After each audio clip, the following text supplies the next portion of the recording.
Miss Barbie Portesa, ganitong paraan niya ipinakita ang kanyang suporta at pakikiramay para kay Mr. David Licauco. Dahil itong si Mr. David Licauco po pala, meron po siyang tinatawag na sleep apnea, no, na sometimes ito po yung nagiging cause kung bakit minsan nagiging moody at nagiging parang hindi po ganun kaganda yung kanyang mood sa maraming pagkakataon. And this time is talaga namang nagsorry po si Mr. David Licauco para doon. Kasabay nito is humingi din ng apology si Mr. David Licauco sa mga fans ng PBB. Inamin kasi ni David Licauco na nag-audition na rin siya sa Pinoy Big Brother, may isang dekada na ang nakakaraan. Katatapos lang maging celebrity house guest ng Kapuso actor sa PBB Celebrity Collab Edition at paglabas niya sa bahay ni Kuya, ibinahagi niya sa Instagram ang naging experience niya sa reality show. Sa kanyang post, sinabi ni David na noong taong 2015 ay pumila rin siya para sa mag-audition sa PBB without knowing 10 years after ay magiging celebrity house guest siya. Wow, crazy to think I once lined up for PBB audition in 2015 and years later I got to be a house guest, sabi niya. Ngayong nakapasok na siya sa PBB house, napatunayan daw niya na may magic sa loob ng bahay ni Kuya. Sabi niya, it was different from what I imagined. May magic talaga sa loob ng bahay ni Kuya. I may have been quiet, but I learned a lot about myself. Truth is, no one really knows what it is like inside unless you believe it. Pagbabahagi pa ng pambansang Ginoo. Kasunod nito ay nagpasalamat siya sa lahat ng kanyang mga supporters at nagsorry din siya at the same time sa lahat naman ng mga nabore. No? He also thanked the housemate na nakasama niya sa loob ng bahay. To everyone who supported, thank you. Sa mga naboringan sa akin, sorry na po. And to the housemates, sabi niya, thank you for the warm welcome, solid convos, and syempre the best food, Ate Klang's ulam, Ralph Rice, and Sneer ice cream, he said. Sa uli ay nireveal ng aktor na na-consider pala siyang maging housemate sa kasalukuyang season. Fun fact, I was actually considered to be housemate earlier this year. Well, hindi na nga niya sinabi kung bakit hindi siya natuloy bilang PBB celebrity housemate at sa halip ay naging house guest na lang. So, kasabay nga nito sa kanya pong pagtagumpay ay meron din naman po siyang dinaramdam kasi siya po ay nagdadalamhati ngayon sa pagpanaw ng isa sa pinakamahalagang tao sa kanyang buhay. David Licauco mourned death of grandfather Jaime Licauco.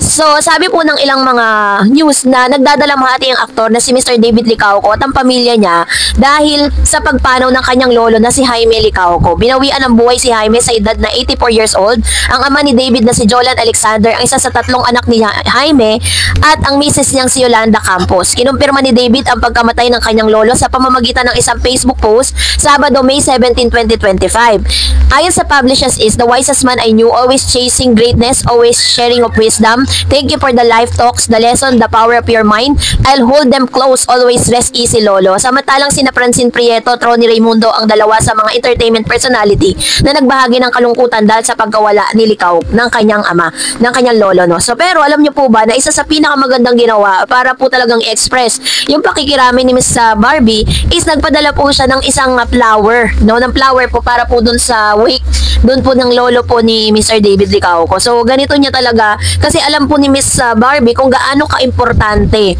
itong taon na to para kay David. Kaya naman ganun na lang din ang pag-aalala niya sa mga nangyari, no.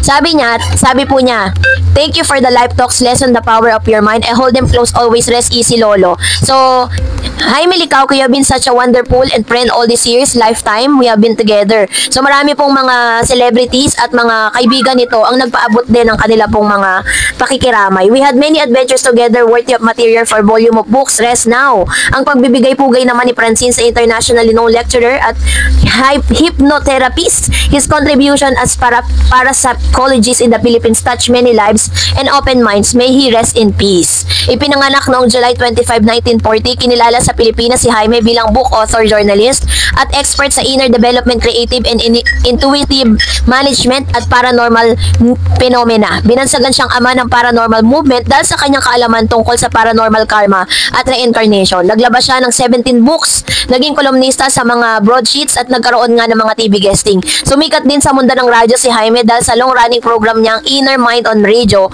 na umere sa DCMM ng isip na umere naman sa DWIC. Grabe po yung kanyang contribution, ano. So anyway, so ngayon po is nagdadalamhati ang Licauco family para sa pagpanaw ng kanilang nag-iisang lolo na si Mr. Jaime Licauco. And Barbie Fortesa and Mr. David Licauco abay open na sa usaping pagpapakasal. Ang lahat ng yan, Licauco, dahil alam ko pong hanggang sa ngayon ay marami pa rin mga Barda fans ang hindi nakaka-move on sa mga kaganapan dito po kay Miss Barbie Fortesa and David Licauco sa kanilang katatapos lang na mall tour kasabay ng kanilang promotion ng produkto na kanilang ini-endorso. Si Barbie at si David po ang pinakabagong mukha ng Green Close-Up na toothpaste na nilaunch po, no?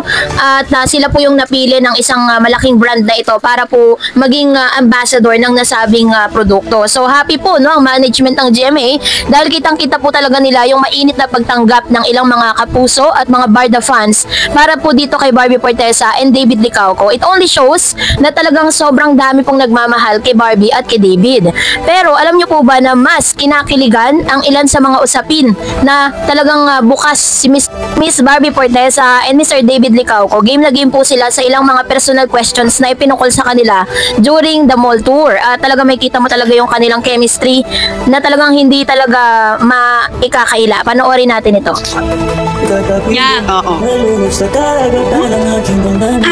Feeling ko ano siya eh. Gusto niya ng ano, fancy wedding pero intimate. So hindi siya big wedding pero siguro somewhere, kasi hindi dito sa Pilipinas feeling ko. Knowing him yun. Feeling ko somewhere out of the country pero intimate like family and friends lang. Tama ba? Tama ka naman dun sa intimate and family and friends. Yeah. Pero I would love a beach wedding. Beach? Pwede rin sa ibang bansa. Tama ka naman. Okay. So yes, correct. Okay. Saan ang dream wedding destination? Sobrang taas ng energy ni Miss Barbie Fortesa and Mr. David Licauco sa pagsagot sa mga personal na tanong patungkol sa kanilang dalawa. Natanong kasi ang patungkol sa usaping pagpapakasal. Kung saan tinanong ni ng host itong si Barbie kung ano yung naiisip niya na wedding dream or dream wedding nitong si Mr. David Licauco at sinabi niya na parang ang gusto nito ay sa ibang bansa pero iba naman po yung isinagot nitong si David. So alongside sinabi rin ni David na isa rin sa mga dreams niya na magpakasal nga sa ibang bansa.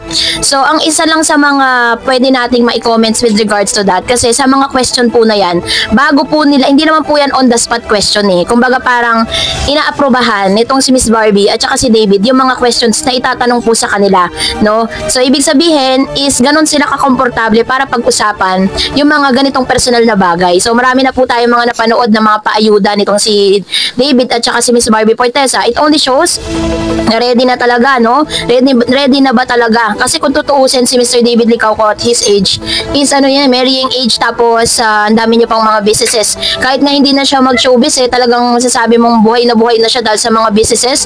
Sinabi niya sa interview niya noon na kumikita siya ng 50 million, no, sa isang buwan sa kanyang mga sa showbiz tapos kasama pa ng ilang mga business. How much more si Miss Barbie, kabi-kabilaan po ang mga endorsement niya. Hindi nga lang natin alam kung magkano po ang bayad sa kanya sa mga endorsement.